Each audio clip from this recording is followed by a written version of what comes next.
Hello everyone, and peace be upon you. Today we're exploring numerical patterns known as checksums in the Quran and how they relate to the preservation of the text and its miraculous nature. Checksums are used in computer science to verify data integrity when transferring data from one computer to another. The idea here is similar. The Quran contains patterns that would break if the text were altered by humans. The Quran talks about itself as a book that is perfected and tightly sealed. Also note that the chapters, verses, and words of the Quran are all ordered according to divine revelation, instructed to the scribes by Muhammad. These patterns act like mathematical safeguards. Even tiny changes to the Quran would disrupt many of them. It is worth noting that there are billions of copies of the Quran globally, and millions of people have memorized it, making large-scale tampering virtually impossible with no need for a hidden code or checksum. What's interesting is that many of these patterns weren't known until recently, when full indexes and digital corpora became available. That suggests they weren't forced or engineered. I will start with this example in Chapter 2.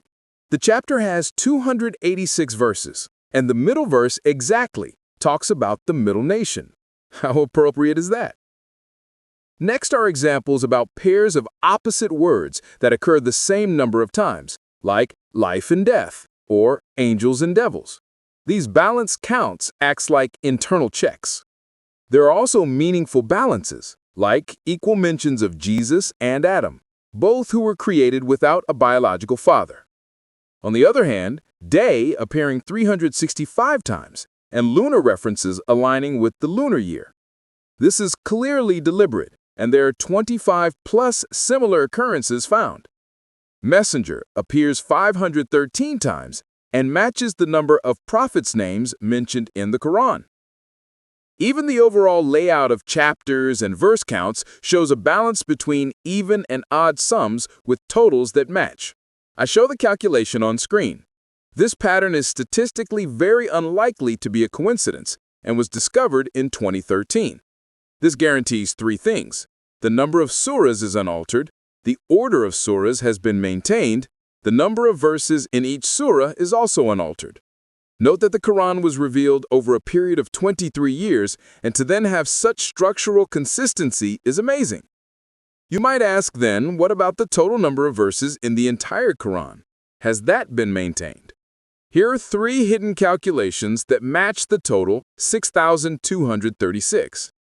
The first and last time the word Quran is mentioned are in these two verses. Subtracting gives 6,236 verses. The shortest and longest chapter numbers in verses when added gives 6,236. Thirdly, the 6,236th letter in the Quran is the word the book. Next, the age of Muhammad, peace be upon him, is another example of this hidden checksum. The Arabic language has two words for dead, just like English has passed away and dead. The Quran talks about the prophet's death and passing away 3 times each. Adding the chapter numbers gives 63 in both cases. The first time his passing is mentioned is in a verse having 63 letters. All of this matches his age of 63. Thirdly, this happens again in chapter 7. The unlettered prophet is mentioned twice, and the distance between them is 63 words inclusive. Even spacing between certain repeated words seems intentional and thematically relevant. The word Maida, meaning the table, appears twice in Surah 5.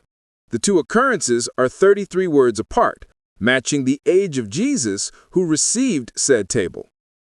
In Surah Taha, verse 114, the prophet is told not to rush in memorizing until revelation is complete. Coincidentally, there are exactly 114 chapters once the Quran was completed years later. Surah 27 started by mentioning two letters, Ta and Sin. Ta appears exactly 27 times. Sin appears exactly 93 times. Next, Allah is the name of the one true God. His in singular, so it would only be befitting that this name is mentioned in the Quran an odd number of times, and that this number is a prime number that is undivisible. The 10th day of Dhul-Qijj is the day of sacrifice. And Surah 108 has 10 words and 10 dots on the words up to the word Naha. Each verse has 10 unique letters. All 3 verses in this surah end with the letter R, which is the 10th letter in the Arabic alphabet.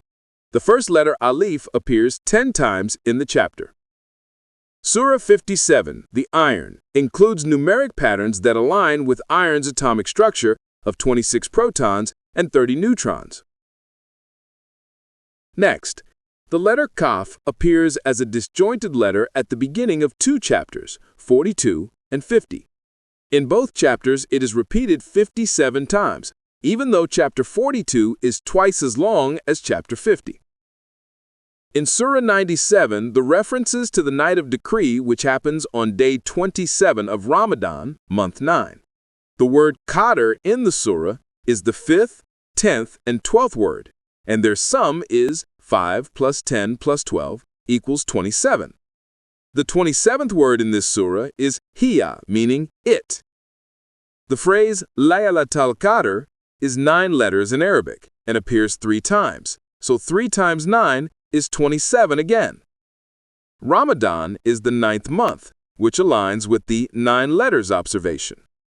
On this night, the Quran was first revealed, as the first verse indicates, so it is only appropriate that the number of letters that make up this surah is 114, which is the same number chapters in the Quran.